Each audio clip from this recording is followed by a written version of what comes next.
राहुल गांधी के सवालों पर भाजपा क्यों देती है जवाब।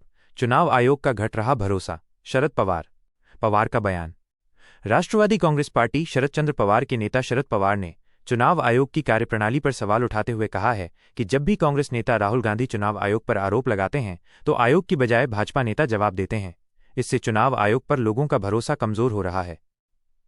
पवार ने मीडिया से बात करते हुए कहा, लोकसभा में विपक्ष के नेता राहुल गांधी जब संसद में ये मुद्दा उठाते हैं तो संबंधित संस्था को इसका संज्ञान लेना चाहिए था, लेकिन हो ये रहा है कि जब गांधी चुनाव आयोग की आलोचना करते हैं तो आयोग जवाब नहीं देता बल्कि भाजपा और उसके नेता प्रतिक्रिया देते हैं। राहुल गांधी के आरोप। राहुल गांधी ने हाल ही में वोट चोरी का मुद्दा उठाया था और मुख्य चुनाव आयुक्त ज्ञानेश कुमार पर लोकतंत्र को नष्ट करने वालों की रक्षा करने का आरोप लगाया था।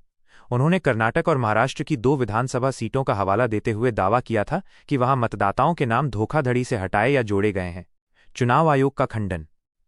चुनाव आयोग ने राहुल गांधी के आरोपों को गलत और निराधार बताया है। आयोग ने स्पष्ट किया कि किसी भी आम नागरिक द्वारा ऑनलाइन वोट डिलीट नहीं किया जा सकता, जैसा राहुल गांधी का दावा है।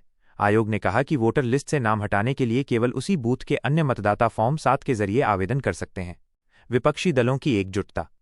राहुल गांधी के इन आरोपों के बाद विपक्षी दलों में एकजुटता देखी गई है, जिसमें शरद पवार और अन्य नेताओं ने भी अपने अपने क्षेत्रों में वोट चोरी के उदाहरण दिए हैं। पवार ने कहा कि जब चुनाव आयोग की जगह मुख्यमंत्री और अन्य नेता ऐसे मुद्दों पर जवाब देते हैं तो इससे आयोग के प्रति अविश्वास की भावना बढ़ रही है, जो लोकतंत्र के लिए ठीक नहीं है। निष्कर्ष। शरद पवार के बयान ने एक महत्वपूर्ण सवाल उठाया है कि चुनाव आयोग जैसे संवैधानिक निकाय पर लगे आरोपों का जवाब सीधे तौर पर आयोग को देना चाहिए, न कि किसी राजनीतिक दल को। इससे संवैधानिक संस्थाओं की विश्वसनीयता और स्वायत्तता पर सवाल उठते हैं।